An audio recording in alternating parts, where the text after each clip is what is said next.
إن الحمد لله نحمده ونستعينه ونستغفره ونعوذ بالله من شرور أنفسنا ومن سيئات أعمالنا من يهده الله فلا مضل له ومن يضلل فلا هادي له وأشهد أن لا إله إلا الله وأشهد أن محمدًا عبده ورسوله أما بعد فأعوذ بالله السميع العليم من الشيطان الرجيم بسم الله الرحمن الرحيم ولتنظر نفس ما قدمت لغد وقال الله تعالى وسارعوا إلى مغفرة من ربكم وجنة أرضها السماوات والأرض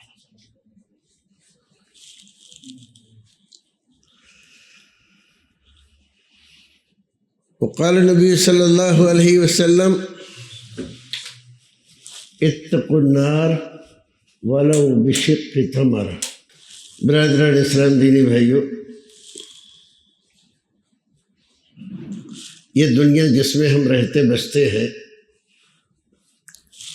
ہمیشہ سے اس کا ایک قانون ہے۔ جب سے اللہ رب العزت نے اس دنیا میں انسان کو بسایا ہے تب سے یہ قانون لاگو ہے، اور جب تک یہ دنیا باقی ہے یہ قانون باقی رہے گا۔ کسی کو اس سے مفر نہیں ہے، اور کوئی ایسا نہیں ہے کہ کوئی چالاکی، چترائی، ہوشیاری یا کوئی بھی ایسا کام کرے کہ وہ اس قانون سے بچ جائے۔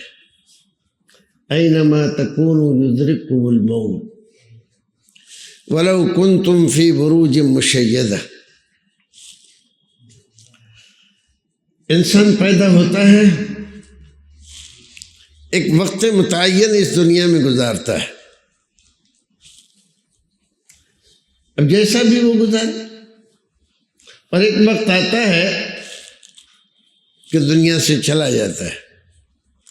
کچھ دن دنیا والے یاد رکھتے ہیں، پھر اس کے بعد اسی کے مقام پر، اس کی جگہ پر، اس کے عمر پر دوسرے لوگ پہنچ جاتے ہیں، اور پھر وہ بھی ہمارے نظروں کے سامنے سے چلے جاتے ہیں، کچھ اور لوگ آ جاتے ہیں۔ یہ سلسلہ جاری ہے اور جاری رہے گا، اس میں کسی طرح کی کوئی تبدیلی آنے والی نہیں ہے۔ نبی، ولی، پیر، پیغمبر، شہید، کتنا ہی برے سے برا انسان ہو، اپنے آپ کو خدا سمجھتا ہو، نبی سمجھتا ہو، وہ اس قانون سے باہر نہیں ہے، نہ گیا، نہ جا سکتا ہے، اور نہ جائے گا۔ تو جب صورتحال ایسی ہے تو ہر ایک انسان کو اس بات کے سلسلے میں فکر مند ہونا چاہیے کہ جب آنکھ بند ہو جائے گی تو اس کے بعد کیا ہوگا، کیا حالات پیش آئیں گے، اور اس میں ہمیں کیا کرنا ہوگا، کیا کرنا چاہیے۔ آخرت تو آخری مرحلہ ہے جنت یا جہنم میں جانے سے پہلے کا، اس سے پہلے کی ہزاروں نہیں لاکھوں سال کی زندگی ہے۔ کب سے دنیا بنی ہے؟ حضرت آدم کب دنیا میں آئے تھے، اور کب سے مرنے کا سلسلہ شروع ہوا ہے؟ کتنا زمانہ ان کو گزر چکا ہے، اور ابھی دنیا باقی ہے۔ اور باقی رہے گی، ہزاروں لاکھوں سال لگیں گے۔ تو وہ جو لوگ حضرت آدم علیہ السلام کی اولاد میں سے ان کے بیٹے، ان کی بیٹیاں جو مری تھیں، ان کا کیا حال ہے؟ کس حال میں، کیا کر رہے ہیں، کیا گزر رہی ہے ان پر، اور کب تک اسی حال میں رہیں گے؟ اسی بات کو دیکھ کر مشرکین مکہ کو ایک زمانے میں شیطان نے یہ بتلایا، ارے یہ سب لوگوں کی یوں ہی ڈرانے کی، دھمکانے کی، لوگوں کو خامخواہ پریشان کرنے کی ایک پلاننگ ہے۔ ان ہی الا حیاتنا الدنیا نموت و نحیا وما یہلکنا الا الدہر۔ زندگی تو یہی ہماری دنیا کی زندگی ہے،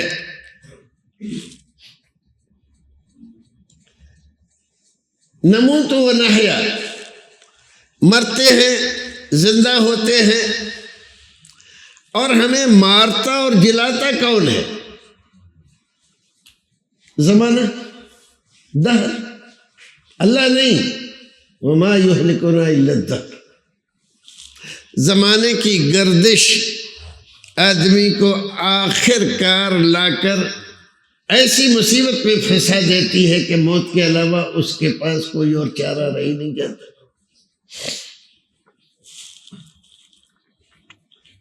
یہ کون کہتا تھا؟ مشرکین مکہ، عرب کے لوگ قیامت کا انکار کرتے، اور انکار کیوں کرتے تھے؟ کہ اتنے زمانے سے دنیا چلی آ رہی ہے، ابھی تک تو قیامت آئی نہیں، اور ہم سنتے چلے آئے ہیں کہ فلاں نبی آئے، انہوں نے کہا کہ قیامت آنے والی ہے، اس کی تیاری کرو۔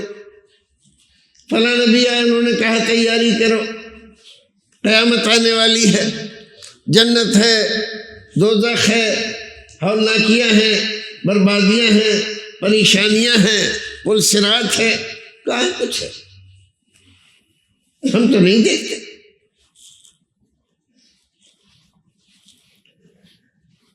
جب رسول اکرم صلی اللہ علیہ وسلم نے ان کو بتلایا اور سمجھایا کہ قیامت برحق ہے، یہ تو آ کر رہے گی، ایسے ہی برحق ہے جیسے ہمیں یقین ہے کہ کل صبح پھر سورج نکلے گا، یقین ہے کہ شام ہوتے ہوتے پھر وہ ڈوبے گا، اس میں کوئی شک ہے؟ کوئی شک نہیں۔ ایسے ہی قیامت کے آنے میں کوئی شک نہیں ہے، دنیا سے چلے جانے میں کوئی شک نہیں ہے۔ اور یہ کوئی آدمی سوچ لے کہ بابر بعیش کوش کے عالم دوبارہ نیست، بابر جو کچھ موج مستیاں کرنا ہو کر لو، عالم دوبارہ نیست، یہ دنیا یا کوئی اور دنیا دوبارہ ملنے والی نہیں ہے، ختم معاملہ۔ یہی بات انہوں نے کہی، اَإِذَا مِتْنَا وَكُنَّا تُرَابًا ذَلِكَ رَجْعٌ بَعِيدٌ۔ کیا جب ہم مر جائیں گے اور مر کے مٹی ہو جائیں گے دوبارہ اٹھائے جائیں گے؟ ذَلِكَ رَجْعٌ بَعِيدٌ، یہ ہونے والی بات نہیں ہے۔ آپ دیکھیں، اگر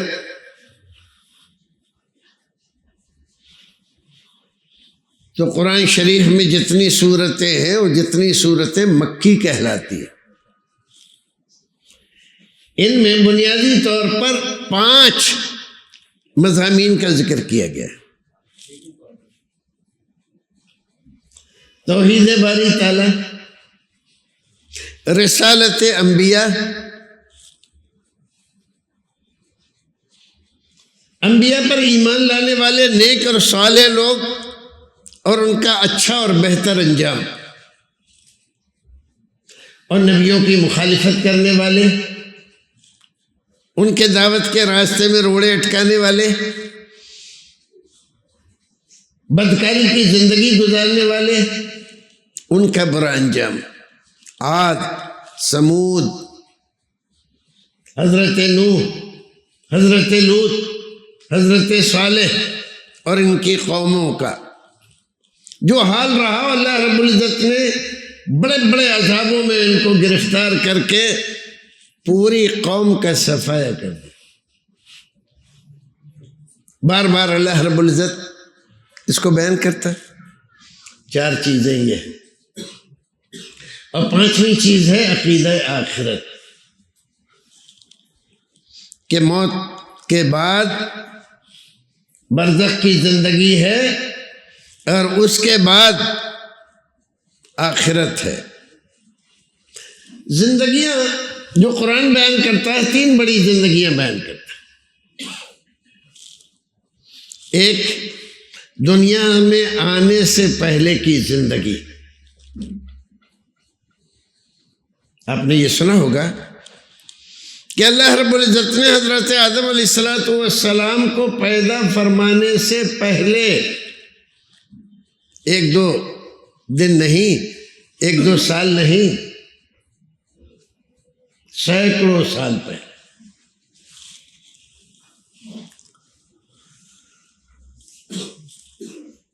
انسانوں کو ابھی پیدا نہیں کیا ہے، اور انسان کی روح، ہر ایک انسان کی اللہ رب العزت نے پیدا فرمائی، اور ان سے عہد لیا، الست بربکم قالوا بلی۔ یہ یوم الست ہے۔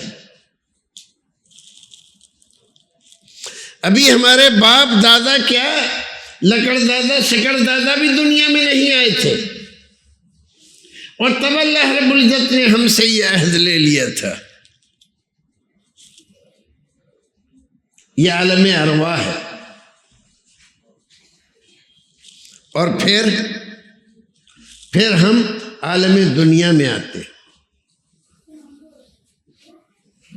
عالم دنیا میں آئے، 50 60 70 سال کی زندگی گزاری، اور پھر یہاں سے چلے گئے، کہاں چلے گئے؟ عالم برزخ میں۔ یہ عالم برزخ ہے۔ آج کل بہت سارے لوگوں کو آپ نے دیکھا ہوگا، سنا ہوگا، وہ عذاب قبر کا انکار کرتے، اور ان کو لفظ قبر کی وجہ سے طرح طرح کے شبہات شیطان ان کے دماغ میں ڈالتا ہے۔ قبر میں کیسے عذاب ہوگا؟ بعض لوگوں کو جانور کھا جاتے ہیں، ایک آدمی کو شیر کھا گیا تو اس کی تو قبر بنی نہیں، عذاب کہاں ہو رہا ہے؟ کچھ لوگوں کو لوگوں نے آگ میں جلا دیا، ان کی تو خاک رہ گئی، تو ان کی تو قبر ہی نہیں بنی، تو عذاب کہاں ہو رہا ہے؟ اور کچھ لوگ کہتے ہیں جو کسی دریا میں سمندر میں ڈوب گئے اور مچھلیوں نے ان کو کھا کر ختم کر دیا، کہاں ہے ان کی قبر؟ جو آپ لوگ کہتے رہتے ہیں کہ قبر میں عذاب ہوگا، قبر میں عذاب ہوگا۔ یہ طبقہ اگر سے چھوٹا ہے، لیکن ان کے شبہات اور ان کی شرارتیں، ان کی بدماشیاں، بدعقیدگیاں، بے ایمانیاں اتنی زیادہ ہیں کہ چھوٹے موٹے آدمی کو اگر اس کا عقیدہ پکا اور پختہ نہ ہو اپنے اللہ، رسول، قرآن اور سنت پر، تو بہت جائے۔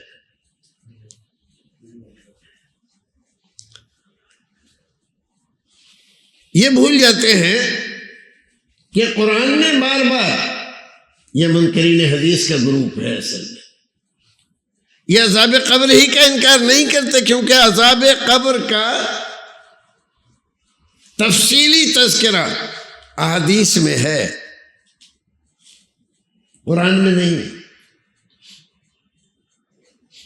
لیکن قرآن شریف میں دوبارہ اٹھائے جانے کا تذکرہ ہے، من بعثنا من مرقدنا ھذا، ہمارے مرقد سے، مرقد سونے کی جگہ، اس لیے مزارات کو مرقد بھی کہتے ہیں۔ کس نے ہمیں اٹھا دیا؟ اور قرآن شریف میں اٹھائے جانا قبروں سے کئی جگہ پر ذکر کیا گیا۔ یہ ہمارا موضوع نہیں ہے لیکن اشارتاً کہا، تو اصل میں وہ جو عذاب ہو رہا ہے مرنے کے بعد برے آدمی کو، تو وہ عالم برزخ میں ہو رہا ہے، عالم برزخ میں ہو رہا ہے۔ اور کوئی آدمی بھی ایسا نہیں جو کوئی جتن کرے اور عالم برزخ سے فرار اختیار کر لے۔ رسول اکرم صلی اللہ علیہ وسلم نے ارشاد فرمایا کہ بنی اسرائیل میں ایک آدمی جس نے بڑے گناہ کیے تھے، جب اس کا وقت قریب ہوا مرنے کا تو اس نے اپنے بچوں کو اکٹھا کیا، بیٹوں کو، کئی بیٹے اس کے،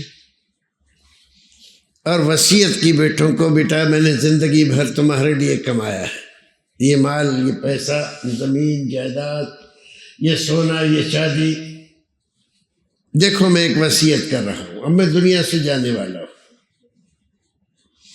میں نے اچھی زندگی نہیں گزاری، نیکیاں نہیں کی،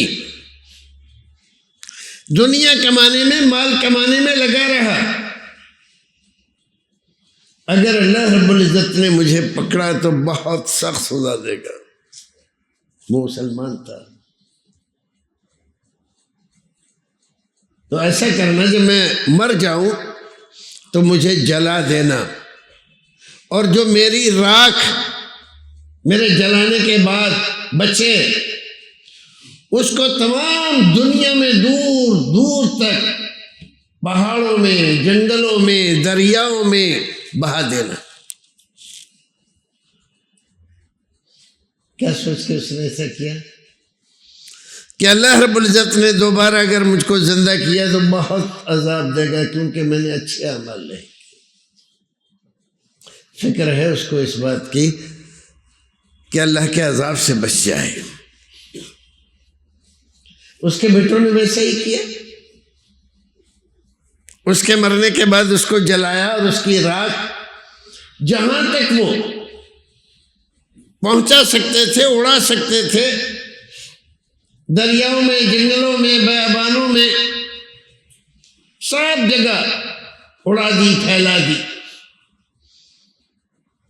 ادھر تو اس کے بیٹے یہ سب کچھ کر رہے ہیں، ادھر اللہ رب العزت نے اس کو زندہ کر کے اپنے سامنے حاضر کیا۔ کیوں کیا ایسے؟ کیا سوچ کے کیا؟ اس نے کہا، اے رب میں تجھ سے ڈرتا تھا، مجھے معلوم تھا میں نے جیسی زندگی گزاری ہے ایسی زندگی گزارنے کے بعد اگر تیرے دربار میں حاضر ہوا تو مجھے سخت عذاب دیا جائے گا، تیرے عذاب کے ڈر سے، تیرے عذاب سے بچنے کے لیے میں نے ایسا کیا۔ تو کیا وہ بچا؟ کیا اللہ رب العزت نے اس کو دوبارہ زندہ نہیں کیا؟ کیا۔ کوئی ایسا نہیں جس کو اللہ رب العزت دوبارہ زندہ نہ کرے اور حساب کتاب نہ لے۔ ہمارے بہت سارے بھائی کہتے ہیں فلاں آدمی نے بہت برا کیا، لیکن اللہ رب العزت نے بھی اس کو خوب پکڑا، بعد میں بوڑھا ہو جانے کے بعد اس کے ہاتھ پیر بیکار ہو گئے، چلنے پھرنے سے معذور ہو گیا، اس کے بدن میں ایسا ہو گیا، ویسا ہو گیا، اور آخرکار مر گیا۔ اللہ رب العزت نے اس کو یہی سزا دے دی۔ یہ دنیا، اس دنیا میں کسی بھی آدمی کے اعمال نیک ہوں یا برے ہوں، اس کو پورا بدلہ دینے کے لیے ناکافی ہے. پورا بدلہ نہیں دیا جا سکتا دنیا میں کسی کے بھی عمل کا، اچھے ہوں یا برے ہوں. یہ بات ہو سکتا ہے آپ پہلی بار سنتے ہو. دنیا میں پورا بدلہ نیکی کا یا بدی کا نہیں دیا جا سکتا، ممکن ہی نہیں ہے. اسی لیے اللہ رب العزت نے یوم آخرت رکھا، اسی لیے اللہ رب العزت نے قیامت رکھی. دنیا کی زندگی کتنی 60-70 سال، مان لو 100 سال. اور ایک آدمی نے برائیاں کی. کیا ساری برائیاں ایک جیسی ہوتی ہیں؟ سارے گناہ ایک جیسے ہوتے ہیں؟ نہیں. بعض گناہ ایسے ہوتے ہیں کہ ان کا اثر نسلوں چلتا رہتا ہے. رسول اکرم صلی اللہ علیہ وسلم نے ایک حدیث میں ارشاد فرمایا، من سن سنة حسنة فله اجرها واجر من عمل بها ومن سن سنة سیئة. جس آدمی نے کوئی اچھا طریقہ نکالا، اس پر عمل کیا، تو اس کو اس کا ثواب ملتا ہے. اس کو دیکھ کر دوسرے نے شروع کیا تو اس کو بھی ثواب ملتا ہے، اور ایک حصہ ثواب کا اس آدمی کو بھی ملتا ہے. اور جس آدمی نے برا کوئی کام شروع کیا تو اس کو تو اس کا گناہ ہوتا ہی ہے، اس کو دیکھ کر جو دوسرا آدمی وہی کام کرتا ہے، جو ایک حصہ گناہ کا اس کے سر بھی جاتا ہے. اور پھر اس کو دیکھ کر دوسرا آدمی، اس کو دیکھ کر تیسرا آدمی، اور پھر اس کو دیکھ کر چوتھا آدمی. ایک دوسرے انداز سے سمجھے. رسول اکرم صلی اللہ علیہ وسلم اس دنیا میں تشریف لائے. آپ نے اسلام کی تبلیغ کی، پریشانیاں مصیبتیں جھیلی، لیکن آپ کی تبلیغ کے نتیجے میں کچھ مسلمان ہوئے. تو آپ نے نیکی کا راستہ دکھایا، ایمان کا راستہ دکھایا، تو آپ کو تو اس کا ثواب ہوگا. حضرت ابوبکر صدیق، عمر فاروق، عثمان غنی، علی مرتضیٰ، خلفائے راشدین رسول اکرم کی تبلیغ کے نتیجے میں مسلمان ہوئے. پھر ان حضرات نے کوششیں اور محنتیں کی، ان کی تبلیغ کے نتیجے میں حضرت ابوبکر صدیق کے تبلیغ کے نتیجے میں بڑے بڑے صحابہ کرام جو عشرہ مبشرہ میں شمار ہوتے، یہ مسلمان. پھر ان کی تبلیغ کے نتیجے میں دوسرے لوگ، ان کی تبلیغ کے نتیجے میں اور دوسرے لوگ، اور یہ سلسلہ جاری ہے. آج ہم بیٹھ کر آپ کے سامنے یہ ساری باتیں کر رہے ہیں. اگر رسول اکرم نے نہ بتائی ہوتی، اور پھر صحابہ کرام نے نہ بتائی ہوتی، تابعین، تبع تابعین، امامان دین، مجتہدین، محدثین، علماء کرام نے یہ باتیں نہ لکھی ہوتی، نہ بتائی ہوتی، تو آج ہم 1400-1500 سال بعد یہ باتیں بتا سکتے تھے کیا؟ اور یہ سلسلہ جاری ہے. جب تک دنیا کا آخری دن نہ ہو جائے یہ سلسلہ جاری رہے گا. تو وہ جو نیکی کا عمل رسول اکرم نے کیا تھا وہ ختم ہو گیا کیا؟ نہیں ہوا نا. تو جب جو چیز ختم نہیں ہوئی ہے تو اس کے بارے میں بدلے کا تصور کیسے کیا جا سکتا ہے کہ ان کو اس کا بدلہ دے دیا جائے؟ کام تو جاری ہے ابھی. رسول اکرم نے فرمایا، حضرت آدم کے بیٹے قابیل نے اپنے بھائی حابیل کو قتل کیا. قرآن شریف میں تذکرہ ہے. اس سے پہلے کوئی آدمی مرا نہیں تھا، دفن نہیں ہوا تھا، کوئی آدمی موت کو جانتا نہیں تھا. قابیل نے حابیل کو قتل کر دیا، اور اس دن سے قتل کا سلسلہ اس دنیا میں شروع ہو گیا۔ روز قتل ہو رہا۔ آج کل ہمارے زمانے میں تو ہر دن سینکڑوں آدمی قتل ہو جاتے ہیں۔ قتل کا سلسلہ جاری ہے، اور جب تک دنیا باقی ہے قتل کا سلسلہ باقی رہے گا۔ تو ان تمام قتلوں میں سے ہر قتل کا ایک حصہ قابیل کے ذمہ جاتا ہے، اس کے حساب کتاب میں جاتا ہے۔ تو ابھی اس کی برائی کا سلسلہ ختم نہیں ہوا، اس برائی کی سزا کیسے دی جا سکتی؟ بتا رہی ہے سمجھ میں کہ نہیں آ رہی؟ تو قیامت ضروری ہے، آخرت ضروری ہے، حساب کتاب ضروری ہے، اور ایک ایسا دن ضروری ہے دنیا کے ختم ہونے کے بعد جب نیکی اور بدی کا سلسلہ ختم ہو جائے تو اس کا بدلہ دیا جائے۔ فَمَنْ يَعْمَلْ مِثْقَالَ ذَرَّةٍ خَيْرًا يَرَهُ وَمَنْ يَعْمَلْ مِثْقَالَ ذَرَّةٍ شَرًّا يَرَهُ۔ ذرہ برابر نیکی کی ہے تو اس کا بدلہ، اور ذرہ برابر بدی کی ہے تو اس کا بدلہ پورا پورا، اور کسی کے ساتھ ظلم و زیادتی نہیں ہوگی۔ تو قیامت ضروری ہے، اور جب قیامت ضروری ہے اور یہ سب سلسلہ ہوتا رہے گا تو کیا ہمیں اس کی فکر نہیں کرنی چاہیے؟ اور یہ فکر اگر آدمی کے اندر پیدا ہو جاتی ہے تو اس کے سنورنے، سدھرنے، نیک بننے، نیکوکار بننے کے امکانات وسیع ہو جاتے ہیں اور بہت زیادہ ہو جاتے ہیں، اور وہ آدمی سدھر جاتا ہے۔ اور ایک آدمی کو یہ بتا دیا جائے کہ میاں جو کچھ کرنا ہے کر لو، حساب کتاب کچھ نہیں ہے، آخرت کچھ نہیں ہے، دوبارہ کوئی نہیں اٹھایا جائے گا، تو آپ جانتے ہیں اس آدمی کو ظلم و زیادتی سے کوئی نہیں روک سکتا، کوئی نہیں بچا سکتا۔ آج کی حکومتوں کو دیکھو، جس انداز کی ظلم و زیادتی اور ناانصافی کر رہی ہے، اپنی طاقت کا ناجائز استعمال کر رہی ہے، کوئی چیز ان کو روک پا رہی ہے؟ قانون کو انہوں نے اپنی باندی اور غلام بنا دیا ہے، ججوں کو اپنی جیب میں رکھا ہوا ہے، قانون کی گردن مروڑ کے اپنے مطابق بنا لینا بائیں ہاتھ کا کھیل ہے ان کا، روک پا رہے ہیں ان کو۔ لیکن آپ دیکھو عرب میں جہاں رسول اکرم تشریف لائے، لوگ کیا تھے؟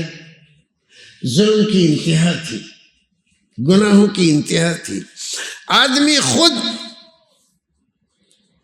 اپنی بیوی کے گود سے اپنی بچی کو کھینچ کر لے جاتا تھا، اور وہ زندہ ہوتی تھی، اور اس کو لے جا کر ایسے ہی گڑھا کھود کر اس میں ڈال کر اوپر سے مٹی دبا کے چلاتے۔ اس ظلم و زیادتی کا آپ اندازہ لگا سکتے؟ جب آدمی اتنا شقی القلب ہو جائے، نردئی ہو جائے، بے خوف و نڈر ہو جائے، اتنا سنگ دل ہو جائے، تو وہ کیا نہیں کر سکتا ہے کہ اپنے بچوں کو بغیر کسی جرم کے، اس کی ماں چیختی رہے، چلاتی رہے، روتی رہے، اور ایک عورت کسی بچے کو کتنی تکلیف اور پریشانی کے بعد جنم دیتی ہے، اس کا اندازہ ہم اور آپ نہیں لگا سکتے، ہم اور آپ نہیں لگا سکتے۔ الادب المفرد میں امام بخاری رحمۃ اللہ علیہ نے ایک واقعہ نقل کیا۔ ایک آدمی یمن کا،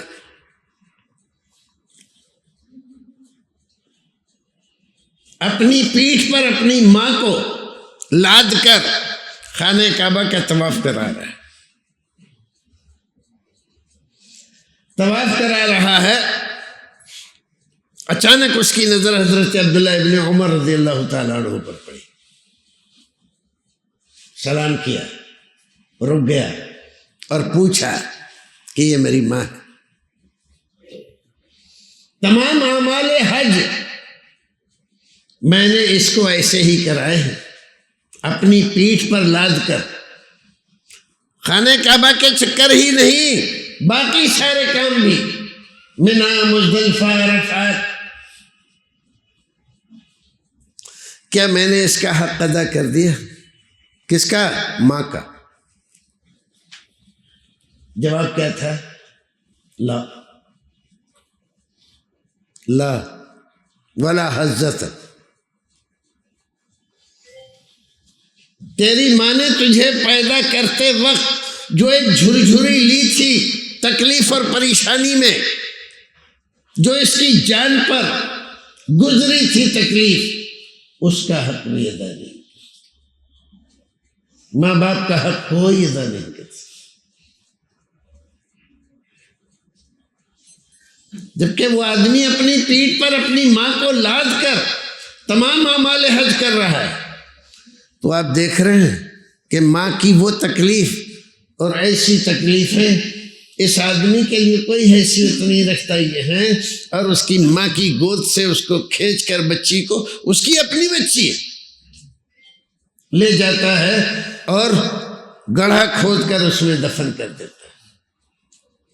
ایک اور واقعہ حدیث میں ذکر کیا، ایک آدمی رسول اکرم صلی اللہ علیہ وسلم کی خدمت میں آیا اور اس نے اسلام کے بارے میں پوچھا بہت ساری چیزیں، اور پھر اس کے بعد آخر کلمہ پڑھا، اور اس کے بعد بڑا تردد میں، پریشانی میں رو رہا ہے۔ لوگوں نے کہا کہ کیوں؟ رسول اکرم صلی اللہ علیہ وسلم نے کہا اس کو اس کے حال پہ چھوڑ دو، تم لوگ اس سے کچھ پوچھ پاچھ مت کرو۔ آپ نے پوچھا کیا بات؟ تو اس نے کہا کہ اللہ کے رسول، کیا میرا وہ گناہ معاف ہو جائے گا؟ کون سا گناہ؟ کہا کہ میں ایک لمبے سفر پہ گیا تھا اور میں اپنی بیوی کو حاملہ چھوڑ کر گیا تھا۔ جب اس لمبے سفر سے واپس آیا تب میں نے بیوی سے پوچھا میں تجھے اس حال میں چھوڑ کر گیا تھا، کیا ہوا؟ تو اس نے کہا کہ کچھ نہیں ہوا تھا، ختم۔ میں اطمینان کر کے بیٹھا رہا۔ کچھ دنوں کے بعد اس نے ایک بچی جو اپنے میکے بھیج دی تھی وہ گھر میں بلائی اور مجھ سے یہ نہیں بتایا یہ تمہاری بچی ہے، بڑی پیاری بچی، اچھی خوبصورت، بچے ویسے بھی اچھے، بڑی پیاری پیاری بھولی بھولی باتیں کرتی تھی اور مجھ سے بہت محبت کرتی تھی۔ ایک دن مجھے پتہ چلا کہ یہ میری بیٹی ہے، جب وہ چلنے پھرنے کے لائق ہو گئی تھی، میری گود میں آ کر بڑی میٹھی میٹھی باتیں کرتی تھی۔ ایسے میں جب مجھے پتہ چلا کہ یہ میری بیٹی ہے تو میں پرانے دستور کے مطابق گھر سے میں نے پھاوڑا لیا اور اس بچی کا ہاتھ پکڑا اور لے کر اس کو جنگل کی طرف گیا، اور وہاں پر میں نے گڑھا کھودا تو وہ بچی اپنے ننھے ننھے ہاتھوں سے میرے بدن پر پھاوڑا چلانے سے جو مٹی آ رہی تھی وہ دور کر رہی تھی، جھاڑ رہی تھی، اور مجھ سے کہہ رہی تھی کہ ابویا آپ کیوں ایسا کر رہے ہیں؟ مٹی آ رہی ہے آپ کے کپڑوں کے اوپر، مت کیجیے۔ اور وہ اس بات سے بے خبر تھی کہ یہ گڑھا میں اسی کے لیے کھود رہا ہوں۔ یہاں تک کہ جب میں نے سوچا تھا کہ ہاں اتنا گڑھا اچھا رہے گا، میں اس میں سے نکلا اور میں نے اس کو پکڑا اور پکڑ کے اس میں ڈالا تو رو رو کر چیخ چیخ کر مجھے کہتی تھی کہ ابا جان ایسا مت کرو، ابا جان یہ کیا کر رہے ہو ابا جان، اور اس کی چیخیں اللہ کے رسول آج تک میرے کانوں میں گونجتی ہیں، اس دن سے آج تک میں بھلا نہیں سکا ہوں۔ کیا اللہ رب العزت میرا یہ گناہ معاف کر دے گا؟ مسلمان ہو گیا، ایمان لیا ہے، لیکن یہ واقعہ جو زمانے جاہلیت میں اس نے انجام دیا تھا وہ آج تک اس کے روح کو کچوک رہا ہے، اس کا دل کو بے چین رکھتا ہے، اور اس بچی کی آہیں، اس کی کرہیں، اس کی چیخیں اس کو بے چین کیے رکھتی۔ بھائیو عزیزو، ایسے اعمال ظلم و زیادتی کے، ایک بڑا قبیلہ چھوٹے قبیلے پر رات کو جا کر شبخو مارتا ہے، وہ بیچارے سوئے ہوئے ہیں اور ان کے چھوٹے بچوں کو اٹھا کر لے آتے ہیں، بازار میں غلام بنا کر بیچ دیتے ہیں، عورتوں کو لے آتے ہیں، ان کو لونڈی بنا کر بیچ دیتے ہیں، اور جو مال ملتا ہے وہ سب لوٹ لیتے ہیں۔ اور یہ عام قاعدہ ہے عرب کا۔ رسول اکرم صلی اللہ علیہ وسلم کی سیرت ہم نے اس اعتبار سے نہیں پڑھی، ہم نے اس اعتبار سے پڑھی کہ سن 190 میں کیا ہوا، سن 2 میں کیا ہوا، سن 3 میں کیا ہوا، سن ہجری میں اول میں کیا ہوا، غزوہ بدر کس سن میں ہوا، احد کس میں ہوا، احزاب کس میں ہوا، حنین کس میں ہوا، صلح حدیبیہ کس سن میں ہوا۔ اس اعتبار سے کبھی پڑھ کر نہیں دیکھی کہ رسول اکرم صلی اللہ علیہ وسلم نے اس ظلم و زیادتی کی، ستمرانی کی اس دنیا کو کیسے انقلاب سے دوچار کیا، کیسے ایک صالح انقلاب پیدا کر کے جو سارا سماج لڑکیوں کو زندہ درگور کرنے پر متفق تھا، کوئی کسی کو برا نہیں سمجھتا تھا بلکہ اس کی تعریف کرتے تھے، اور وہ سماج لڑکیوں، بچیوں اور عورتوں کا محافظ اور ان کا نگراں، ان کا پرورش کرنے والا۔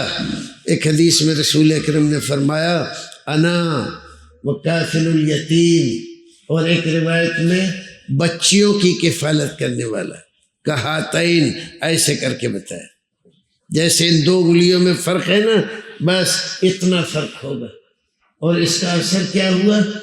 اس کا اثر یہ ہوا پھر کسی عورت پر ظلم و زیادتی نہیں ہوئی، کسی عورت کو زندہ درگور نہیں کیا گیا۔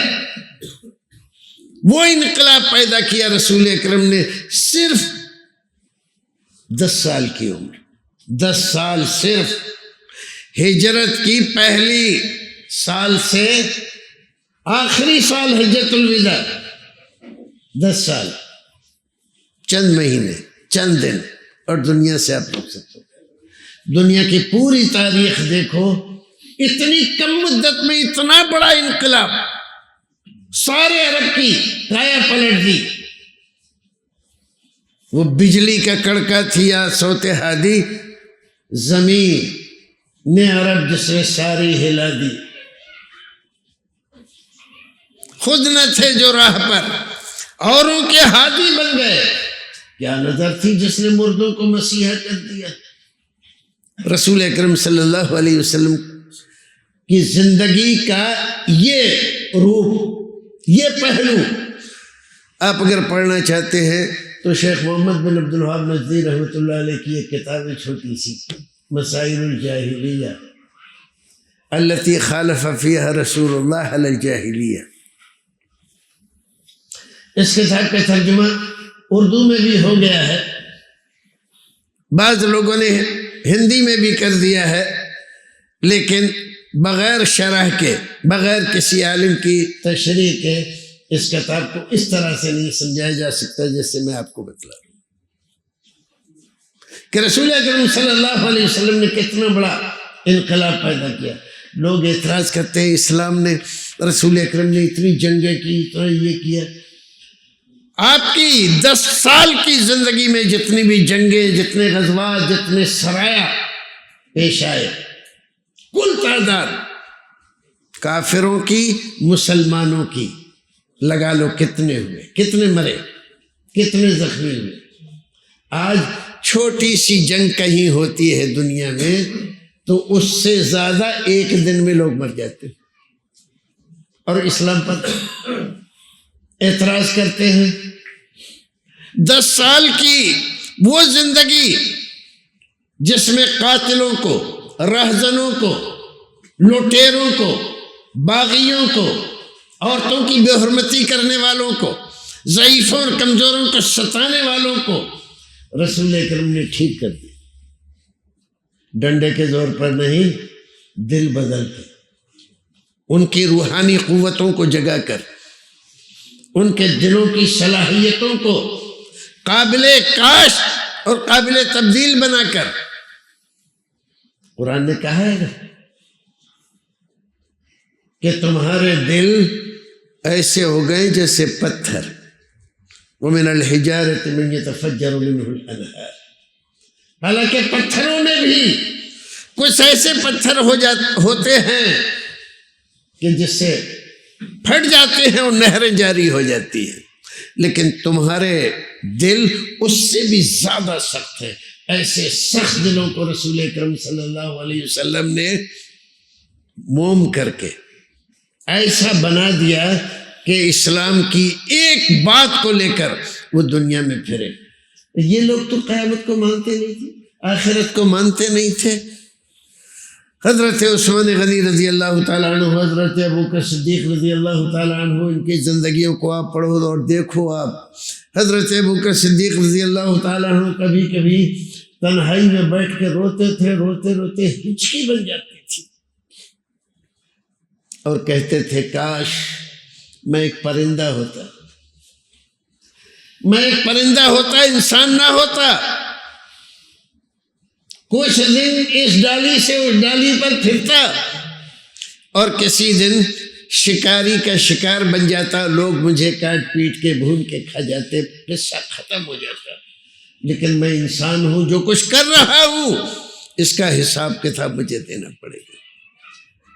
حضرت عثمان غنی رضی اللہ تعالیٰ عنہ بڑے جیدار آدمی، بڑے مجاہد آدمی، دنیا میں پھرتے، بڑی بڑی جنگیں کی ہیں، لیکن کہیں روتے نہیں ہیں، لیکن قبرستان جاتے ہیں تو روتے روتے ان کی داڑھی بھیگ جاتی ہے آنسو سے۔ لوگوں نے پوچھا کیا معاملہ ہے آپ کا کیا معاملہ ہے؟ آپ جنگوں میں جاتے ہیں، بڑے بڑے حادثات ہو جاتے ہیں، کبھی آپ کی آنکھ سے آنسو ہم نے نہیں چھلکتا ہوا دیکھا، اور قبرستان آتے ہیں تو یہاں دھاڑے مار مار کے روتے۔ تو روتے ہوئے فرمایا یہ بہت ہی قسم پرسی کی جگہ ہے، یہاں کوئی کسی کو پوچھتا نہیں ہے، قبر کی تاریکی اتنی اندھیر کہ وہاں روشنی کا کوئی پتہ نہیں، کہیں بھاگنے کی کوئی راہ نہیں ہے، یہاں کہ اگر نہ رو تو کہاں رو، اور مجھے بھی جانا ہے۔ تو اس منزل کو یاد کر کے جو لوگ رو رہے ہیں یہ وہی لوگ تھے کہ کل تک زمانہ جاہلیت کے سارے کام کرتے تھے۔ رسول اکرم صلی اللہ علیہ وسلم نے جب عقیدہ آخرت کا صحابہ کرام کو بتلایا اور ان کے دل میں یہ بات پیدا کر دی، تو آپ جانتے ہو پھر کیا ہوا؟ پھر ہر قدم اٹھانے سے پہلے وہ یہ سوچتے ہیں اس کا انجام کیا ہوگا۔ قرآن شریف کی ایک آیت کریمہ، وَأَمَّا مَنْ خَافَ مَقَامَ رَبِّهِ وَأَمَّا مَنْ طَغَىٰ وَآثَرَ الْحَيَاةَ الدُّنْيَا فَإِنَّ الْجَحِيمَ هِيَ الْمَأْوَىٰ وَأَمَّا مَنْ خَافَ مَقَامَ رَبِّهِ وَنَهَى النَّفْسَ عَنِ الْهَوَىٰ فَإِنَّ الْجَنَّةَ هِيَ الْمَأْوَىٰ يَسْأَلُونَكَ عَنِ السَّاعَةِ أَيَّانَ مُرْسَاهَا۔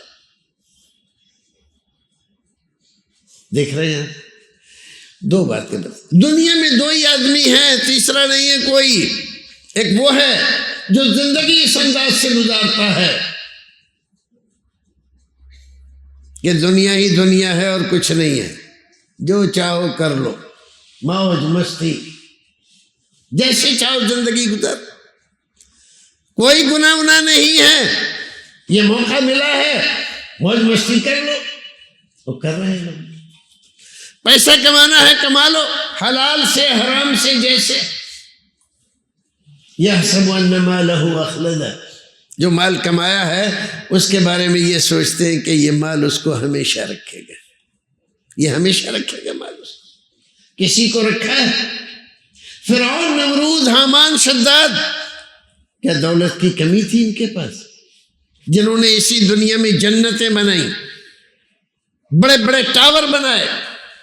یا حامان ابن لی صرحا لعلی اطلع الی الہ موسیٰ، اے حامان ذرا ایک بلند و بالا ٹاور بناؤ۔ کیا کریں گے حضور؟ چڑھ کر دیکھیں گے یہ موسیٰ جس رب کی بات کرتا ہے یہ ہے کتنے بیچ میں، ہے کون؟ دنیا میں ہے کہیں؟ فرعون کا کہیں وہ ٹاور ہے، وہ حامان ہے، اور وہ جس کی دولت کا تذکرہ اللہ رب العزت قرآن میں کہتا ہے۔ حضرت موسیٰ علیہ السلام نے اس کو کہا کہ سن، اللہ تعالیٰ نے تجھ کو بہت دولت دی ہے، احسن کما احسن اللہ الیک، جیسے اللہ رب العزت نے تجھ پر احسان کیا ہے، مال و دولت دی ہے، تو بھی اللہ کے راستے میں اس دولت کو خرچ کیا کر، غریبوں کو، مسکینوں کو، یتیموں کو، بیواؤں کو، ضرورت مندوں کو دیا کر، خرچ کیا کر۔ کہنے لگے واہ عجیب بات بتا رہے، یہ تو میں نے اپنی چالاکی، چترائی سے، عقل سے، ہمت سے کمائی ہے، میں ان ناکارہ لوگوں کو کیوں بانٹ دوں، کیوں دوں؟ اور قرآن یہ بتلا رہا ہے لَتَنُوءُ بِالْعُصْبَةِ، ایک بڑے جتھے کو، بڑے بڑے پہلوانوں، اس کی خزانوں کی کنجیاں اٹھانے سے عاجز تھے، خزانوں کو نہیں، وہ جن کوٹریوں میں وہ خزانے رکھے تھے اس پر جو تالے لگائے تھے، اس کی کنجیاں اٹھانا ایک آدمی کے نہیں، دو آدمی کے نہیں، 10-20 آدمیوں کے بس کی بات نہیں تھی، اتنی کنجیاں تھیں۔ اب اندازہ لگا اس کی دولت کتنی تھی، خزانہ کتنی، کہاں گیا وہ خزانہ؟ اس خزانے نے ایحسب ان مالہ اخلدہ، کیا تو یہ سمجھتا ہے کہ مال تو نے بہت جمع کیا ہے، یہ مال تجھے ہمیشہ دنیا میں ایسے ہی رکھے گا، جوان بوڑھا نہیں ہوگا، بیمار نہیں ہوگا، مرے گا نہیں، سب کو اس راستے سے۔ بھائیو عزیزو، یہ سب آئے دنیا میں اور چلے گئے، لیکن جن لوگوں نے کل کی فکر کی اور قدم اٹھانے سے پہلے یہ سوچا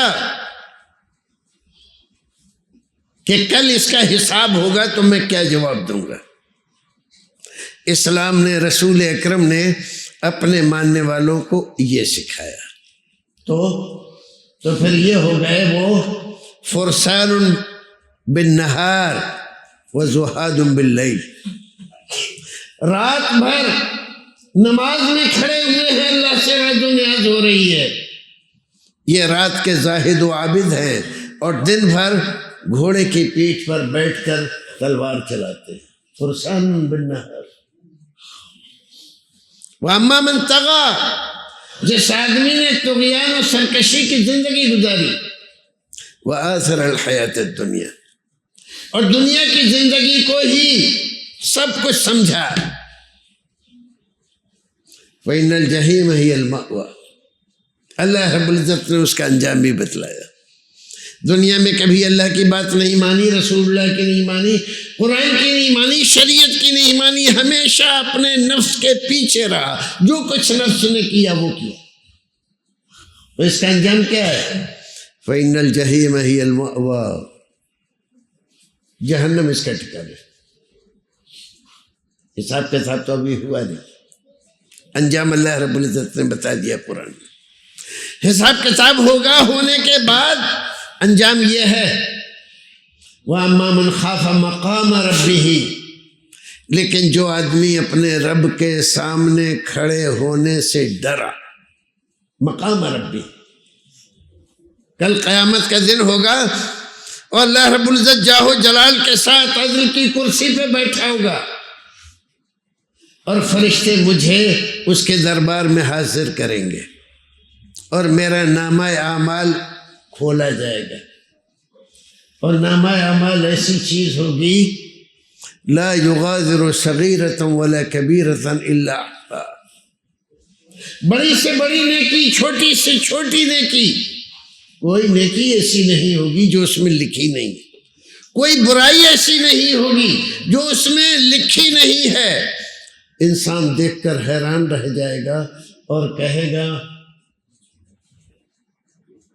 ما لہذا الکتاب، ما لہذا الکتاب لا یغادر صغیرۃ ولا کبیرۃ الا احصاها، کوئی ایک چیز بھی نہیں چھوڑی۔ اور اس دن بعض انسان ایسے ہوں گے جو اللہ رب العزت کے دربار میں جھوٹ بولے، سوچتے تھے دنیا میں جھوٹ بول کے بچ جاتے تھے، ایسا کیوں کیا؟ نہیں ہم نے تو نہیں کیا، ہم نے نہیں کیا، یہاں تو لکھا ہوا ہے، یہاں تو لکھا ہوا ہے۔ غالب کو دیکھو، بہت بڑا شاعر ہے نا اردو کا، آپ سبھی جانتے ہو غالب، کہتا ہے کہ پکڑے جاتے ہیں فرشتوں کے لکھے پر ناحق، آدمی کوئی ہمارا دم تحریر بھی تھا۔ اللہ رب العزت قیامت میں جب کہے گا کہ یہ تو نے کی ہے برائی، تو اس کی طرف سے وکالت کر رہا ہے کہ آدمی کوئی ہمارا دم تحریر بھی تھا جب یہ برائی ہمارے نام لکھی گئی تھی، کسی انسان کے دستخط ہے اس پہ؟ کوئی گواہ ہے کہ ہم نے ایسا کیا؟ ہم نے کیا ہی نہیں، انکار کر دے گا۔ اللہ اکبر، کیسا ضدی اور نرم ہوگا۔ اللہ رب العزت کے دربار میں بیٹھ کھڑے ہو کر جھوٹ بول رہا ہے، تو اللہ رب العزت کیا کرے گا؟ یوم نختم علی افواہہم وتکلمنا ایدیہم وارجلہم، سورہ یاسین میں اللہ رب العزت نے ذکر فرمایا، تو ہم کیا کریں گے؟ نختم علی افواہہم، ان کے منہ پر مہر لگا دیں گے، مہر کر دیں گے، اب زبان سے کچھ نہیں کہہ سکتے۔ اب یہ جو کٹجتیاں کر رہا تھا اب نہیں کر سکتا۔ وَتُكَلِّمُنَا أَيْدِيهِمْ وَأَرْجُلُهُمْ، اور پھر ہاتھ سے پوچھیں گے کیوں تم نے یہ کام کیا تھا؟ وہ کہے گا کہ ہاں اللہ کیا گیا۔ پیروں سے پوچھیں گے تم اس جگہ گئے تھے؟ گئے تھے۔ تو انسان کہے گا کم بختو، تمہاری لذت کے لیے تو میں نے ایسا کیا تھا، آج تم میرے خلاف گواہی دے رہے ہو۔ تو وہ کہیں گے کہ کم بخت، ارے کل ہمارے پاس زبان نہیں تھی کہ ہم تجھے روکتے، تو نے جو چاہا کیا، آج ہمیں پھنسا دیا، ہمیں عذاب جھیلنا پڑے گا۔ آج یہاں اللہ رب العزت نے ہمیں زبان دی ہے، ہم جھوٹ نہیں بول سکتے۔ تو قیامت کی ہولناکی اور فکر آخرت، ذرا دیکھو کون آدمی ہے جو ان تمام چیزوں کو بھلا کر اور منمانی زندگی گزارے؟ وَأَمَّا مَنْ خَافَ مَقَامَ رَبِّهِ، جو اللہ کے دربار میں کھڑے ہونے سے ڈرے کہ کل مجھے کھڑا ہونا ہے اور جو کچھ کر رہا ہوں اس کا حساب دینا ہے، تو جب یہ اس کے دماغ میں ہوگا، دل میں ہوگا، تو وہ برائی کرے گا۔ کل اللہ نے پوچھا تو میں کیا جواب دوں گا؟ وَنَهَى النَّفْسَ عَنِ الْهَوَىٰ، اور اپنے نفس کو، اپنی خواہشات کو، اپنی آرزوؤں کو اس نے دبایا اور ان کی مخالفت کی، خواہشات کے پیچھے نہیں چلا، آرزوؤں کے پیچھے نہیں بھاگا، تو اللہ رب العزت فرماتا ہے فَإِنَّ الْجَنَّةَ هِيَ الْمَأْوَىٰ، اس کا ٹھکانہ جنت ہے۔ بھائی عزیز، اللہ رب العزت ہمیں اور آپ کو نیک عمل کرنے کی توفیق عطا فرمائے۔ دیکھو جو کچھ بھی بیان کیا گیا، قیامت آنے والی ہے، زندگی ختم ہو جائے گی، جو کچھ کیا ہے اس کا حساب دینا ہوگا. کل کے لیے تیاری اگر نہیں کی تو ہم سے زیادہ بدقسمت کوئی آدمی نہیں. وَلْتَنْظُرْ نَفْسٌ مَّا قَدَّمَتْ لِغَدٍ. اللہ فرماتا ہے ہر ایک انسان کو کل کے لیے تیاری کر کے رکھنا چاہیے. تو کل کے لیے تیاری رکھو زبان سے حمد و ثنا، تعریف و توصیف، تسبیحات، تحلیلات، تکبیرات، سبحان اللہ والحمد للہ ولا الہ الا اللہ واللہ اکبر ولا حول ولا قوت الا باللہ، استغفر اللہ ربی من کل ذنب واتوب الیہ. چلتے پھرتے بیٹھتے اٹھتے اپنی زبان پر جاری رکھو تاکہ غیبتوں سے، چغلیوں سے، بری باتوں سے یہ زبان محفوظ رہے. کیونکہ جو کچھ بھی ہم زبان سے کہتے ہیں یہ سب کچھ ہمارے نامہ اعمال میں لکھا جاتا ہے اور کل اس کا حساب دینا ہے. تو فکر ابھی سے کرنا پڑے گی. دنیا مزرعۃ الآخرہ، یہ دنیا ایک موقع ہے، مہلت ہے کھیتی کرنے کی ہمیں، اور کھیتی ہم یہ کر رہے ہیں آخرت کے لیے. انسان کھیتی کرتا ہے اور ایک دن فصل پک جاتی ہے تو اس کو کاٹ کر گھر لاتا ہے. آپ بھی کھیتی کر رہے ہو، دنیا کما رہے ہو، دنیا میں جی رہے ہو، لیکن اگر آخرت کی فکر نہیں کی آپ نے تو وہاں پر جو فصل کاٹو گے تو بری فصل ہوگی اور اس وقت پچھتانے سے کچھ نہیں. تو آخرت کی فکر کرو. حاسبوا انفسکم قبل ان تحاسبوا. ہر ایک آدمی اپنے اعمال کا خود محاسبہ کرے، کوئی دوسرا نہیں. دنیا میں ہم نے کیسے گزرا، آج کا دن کیسا گزرا، کتنی نیکیاں کی ہیں، کتنی برائیاں کی ہیں. اور یہ صبح و شام، رات صبح ہوتی ہے شام ہوتی ہے اور زندگی یوں تمام ہوتی ہے. اسی رات دن کے چکر میں، اسی 24 گھنٹے میں ہماری 60-70 سال کی عمر ختم ہو جاتی ہے. کوئی نیا موقع نہیں ملے گا تو کر لو جو کچھ کرنا ہے. مال دیا ہے اللہ کے راستے میں خرچ کر لو. قوت و صلاحیت دی اللہ رب العزت نے اللہ کے دین کی، اس کے فروغ کی کوشش کر لو، اس راستے میں خرچ کرو.